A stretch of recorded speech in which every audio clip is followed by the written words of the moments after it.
Prezados irmãos e irmãs, louvado seja nosso Senhor Jesus Cristo. Para sempre seja louvada a nossa Mãe Maria Santíssima. Hoje nós ouvimos o arrebatamento de Elias ao céu. Ele possuía um discípulo chamado Eliseu. Elias é um profeta solitário, Eliseu um profeta cheio de companheiros.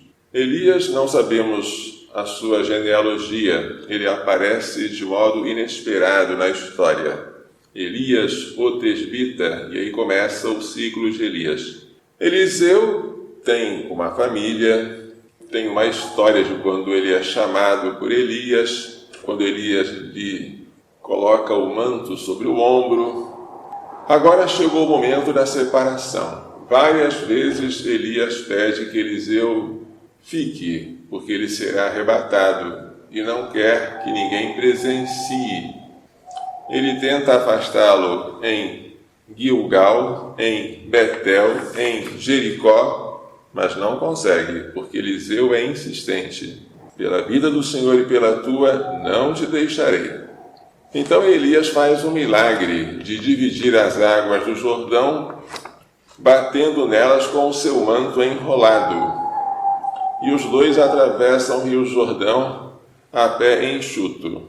Quando chegam na outra margem do Jordão, Elias pergunta: o que queres que eu te faça antes de ser arrebatado da tua presença? E Eliseu responde com ousadia: que me seja dada uma dupla porção do teu espírito. O filho primogênito recebia uma dupla porção da herança. E Eliseu quer ser considerado o filho primogênito de Elias. Ele quer receber uma dupla porção do Espírito. Elias diz: é difícil aquilo que pedes. Difícil porque não está em poder dele dar, está em poder do Senhor.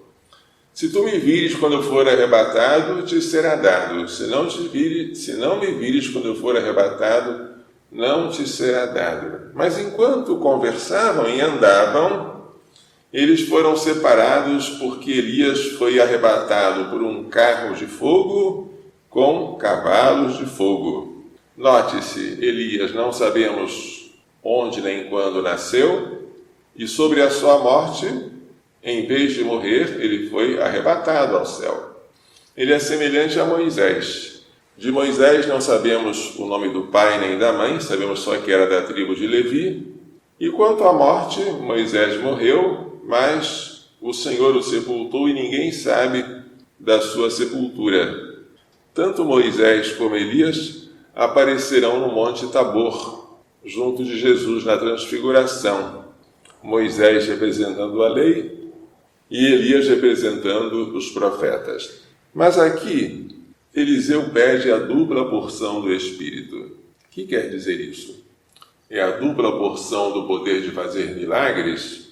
Pode ser também, embora seja um sentido secundário. Por quê? Segundo dizia meu professor de Sagrada Escritura, os milagres feitos por Eliseu são o dobro dos milagres feitos por Elias. Poderíamos contá-los para verificar isso.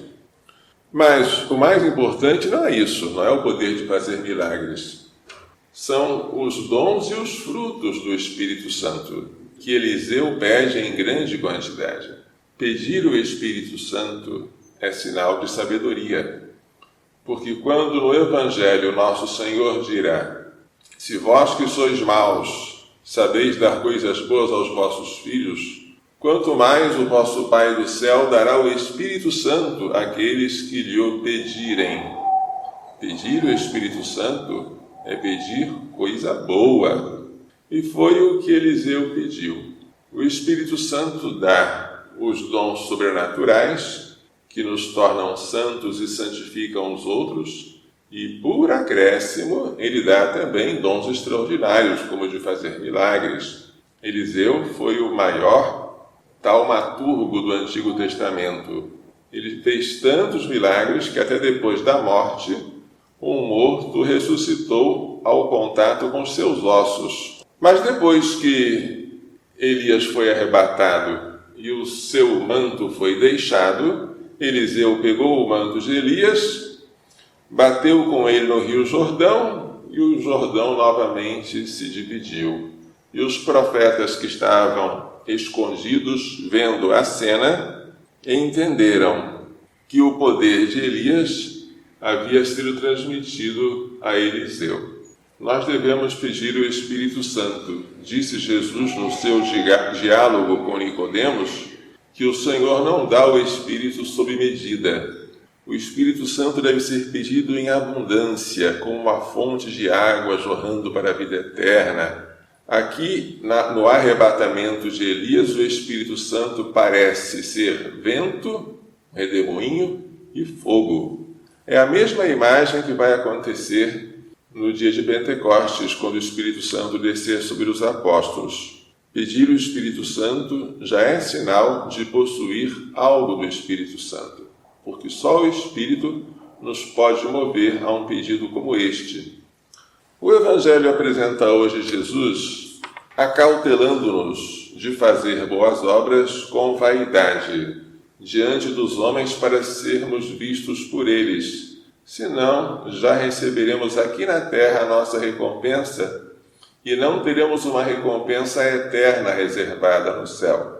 E estas obras que nós não devemos fazer diante dos homens, mas em segredo, são a esmola, a oração e o jejum. Se fizermos secretamente, o teu Pai, que vê o que está escondido, te dará a recompensa. Deve-se entender bem isso. Não estamos proibidos de rezar em público, mas estamos proibidos de rezar em público para chamar a atenção sobre nós. Não estamos proibidos de jejuar de modo que os outros vejam, sem a nossa vontade, que nós estamos jejuando. Às vezes é impossível esconder, mas estamos proibidos de jejuar com a intenção exclusiva de parecer que jejuamos diante dos homens, porque então perdemos a pureza do nosso jejum. Não estamos proibidos também de dar esmola em público, quando é impossível esconder, mas estamos proibidos de dar esmola só para sermos vistos pelos homens, porque esta má intenção, a intenção da vaidade e do orgulho, destrói a bondade da esmola. É assim que Jesus manda que façamos.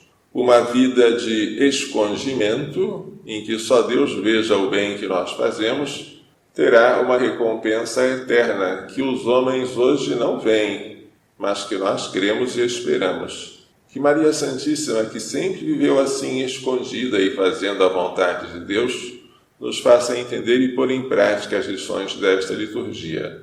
Louvado seja nosso Senhor Jesus Cristo. Para sempre seja